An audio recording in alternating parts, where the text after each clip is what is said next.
Well, since I was a little child, going around with my mother and father around the country, you saw what God Almighty has created in this world. And since I was a little child, I was in love with the environment, and I wanted to make a difference when I became an adult to save it, conserve it, rehabilitate it, and protect it.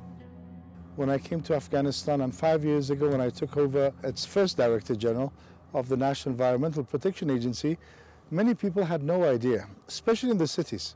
When you go to the countryside, they have a better knowledge because they live with nature and at one with nature. But it was quite hard, and it still is hard, convincing people, because you have to instill that sense of civic duty, that sense of responsibility.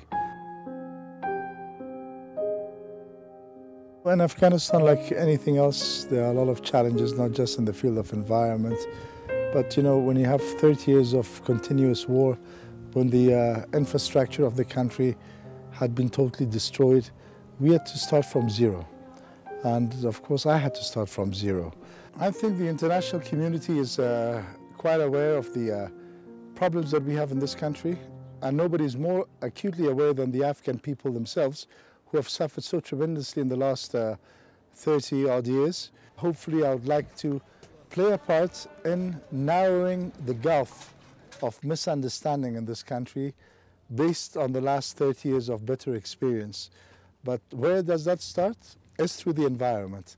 If we work through the environment together, it doesn't matter from which part of this country you come from, if you're Sunni or Shia, if you're Tajik or Pashtun or Hazara or Uzbek, the environment is an environment. We all breathe the same air, we drink the same water, we eat the same food. So the environment can be one of the components of unity in this country, working together to save the environment.